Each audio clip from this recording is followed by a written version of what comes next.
রাজ্য, সেখানে নেদারল্যান্ডস অনেকটাই এগিয়ে। কোনোই রাজকীয়তা নেই, এখানে থাকলেও আপনাকে জিনিস দেবে, তো সেটা 5টার সময়ই। বাইরে বলতে যাব, আনন্দ হুল্লোড় সব কিছু পাওয়া যায়। আর দেখতে আছেই নেদারল্যান্ডস আর পশ্চিম ব্লগ আপনাদের ভালো লাগে। কেমন আছেন আপনারা সবাই? আশা করি ভালোই আছেন। আজকে আমি বানাবো ফুচকা। ফুচকার মতো ভালো খাবার হয়তো খুবই কম আছে।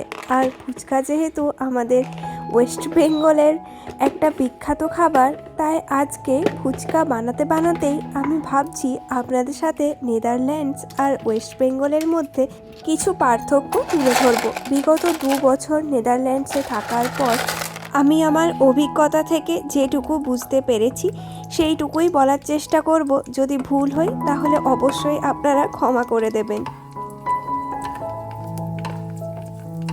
এটা তো প্রথমে আমরা সবাই জানি নেদারল্যান্ডস একটা দেশ আর পশ্চিমবঙ্গ হলো একটি রাজ্য, সেখানে তো একটু ছোট পার্থক্য আছেই। তবে নেদারল্যান্ডস দেশ হলেও এটি প্রায় পশ্চিমবঙ্গের অর্ধেক, মানে পশ্চিমবঙ্গের আয়তন 88,752, এটা তো আমরা সবাই জানি। তবে সেটা নেদারল্যান্ডসের ক্ষেত্রে হয়ে যাচ্ছে 41,543 বর্গ কিলোমিটার, তাহলে প্রায় অর্ধেকের সমানই বলা যায়। ফুচকাগুলো কি অসাধারণ সুন্দর গোল গোল ফুলছে, দেখুন, দেখেই মন ভালো হয়ে যাচ্ছে। এরপরে যদি আমি নেদারল্যান্ডসের জনসংখ্যার কথা বলি, নেদারল্যান্ডসের মোট জনসংখ্যা হলো 1,74,00,000, আর অন্যদিকে আমাদের পশ্চিমবঙ্গের জনসংখ্যা প্রায় 10,03,00,000, যা নেদারল্যান্ডসের জনসংখ্যার প্রায় 6 গুণ বেশি। ভাবতে পারছেন? এরপর যদি আমি এখানে মানুষের জীবনযাত্রার কথা বলি, তাহলে সেদিক থেকে নেদারল্যান্ডস অনেকটাই এগিয়ে, কারণ নেদারল্যান্ডস বিশ্বের অন্যতম ধনী দেশগুলোর মধ্যে একটি। আর এখানে মাথাপিছু আয় অনেক বেশি, সেরকম মাথাপিছু ব্যয়ও বেশি। তবে অন্যদিকে আবার আমাদের পশ্চিমবঙ্গ, যেটা এখন উন্নয়নশীল অর্থনীতি, যেখানে মানুষের জীবনযাত্রার ব্যয় নেদারল্যান্ডসের তুলনায় উল্লেখযোগ্যভাবেই কম। এরপরে এখানকার আবহাওয়া আর আমাদের পশ্চিমবঙ্গের আবহাওয়ার মধ্যে কিন্তু আকাশ পাতাল পার্থক্য। আমাদের পশ্চিমবঙ্গের আবহাওয়া সেদিক থেকে অনেকটা এগিয়ে, ওখানে 6টা ঋতু আছে আর সব ঋতুতেই অন্য রকমের এক আমেজ। তবে এখানে 4টা ঋতু থাকলেও সব থেকে উল্লেখযোগ্য যেটা, সেটা হলো শীত। বছরের প্রত্যেকটা সময়ে শীত থাকে আর মেঘলা একটা আবহাওয়া, যেটা একদমই ভালো লাগে না। আর সেদিক থেকে আমাদের পশ্চিমবঙ্গ সবার আগে।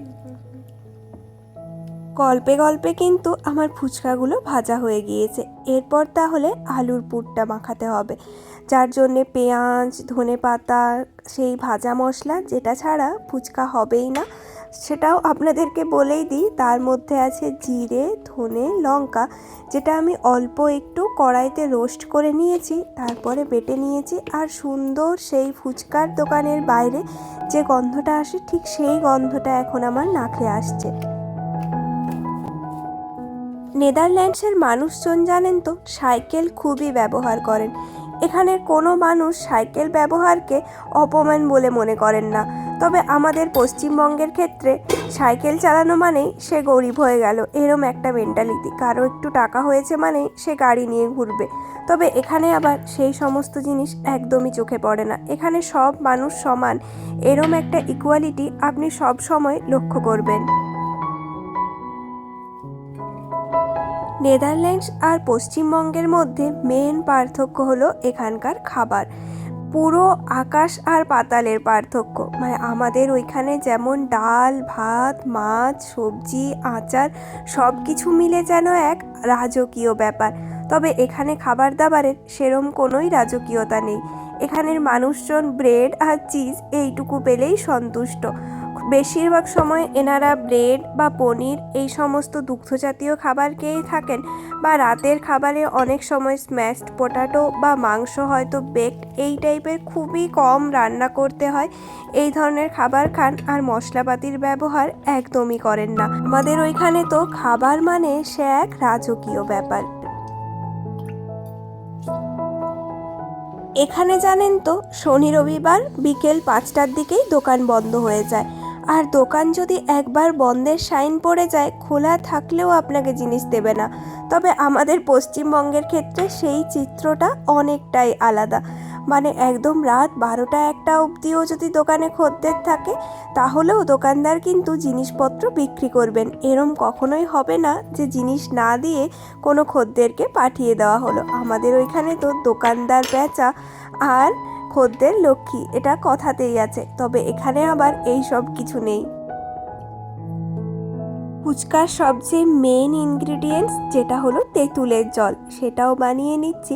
তেঁতুলটা বাড়ি থেকেই নিয়ে এসেছিলাম, বেশ ভালো খেতে কিন্তু। আর ওপর থেকে আমি দিয়ে দিলাম অল্প লেবু, পেঁয়াজ আর ধনেপাতা, আর ভাজা মশলাটা দিচ্ছি 1 টেবিল স্পুন মতো, তাহলেই হয়ে যাবে।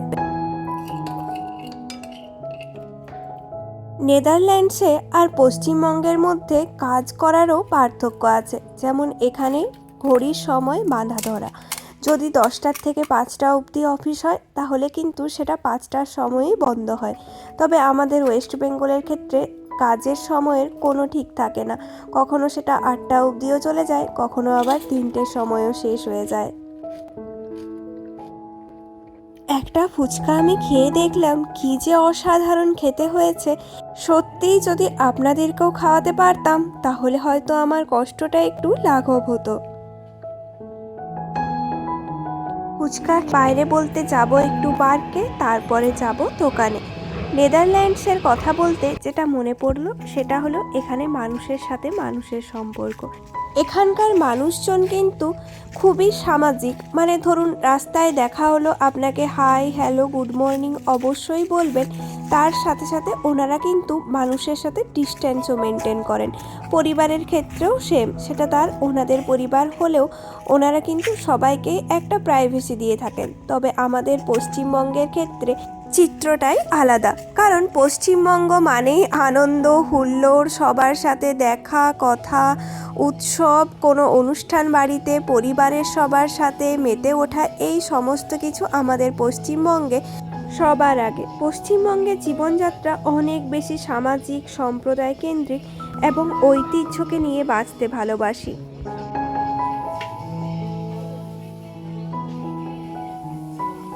আমার ফেস ওয়াশটা শেষ হয়ে গিয়েছে, তার জন্যে দোকানে এসেছিলাম দেখতে যদি পছন্দ মতো কিছু পাওয়া যায়, আর দেখতে দেখতে পেয়েও গেছি। চলুন আপনাদেরকে বাড়ি নিয়ে গিয়ে দেখাচ্ছি যে কোনটা নিলাম। আর বাড়ি যাওয়ার আগে আবার যেতে হবে একটু সবজির দোকানে। ঘরে সবজির একটু কম পড়েছে, তাই ভাবলাম একটু ক্যাপসিকাম, একটু গাজর, এই সমস্ত কিছু নিয়ে নিই, তারপরে একেবারে বাড়ি ফেরা যাবে। যে সমস্ত কথাগুলো বললাম, তার সাথে সাথে আরও অনেক কিছু ডিফারেন্স এখানে তো আছেই। নেদারল্যান্ডস আর পশ্চিমবঙ্গ দুটো দু রকমের দেশ, রাজ্য যাই বলুন না কেন, তাই তুলনা করাও একটু ভুল।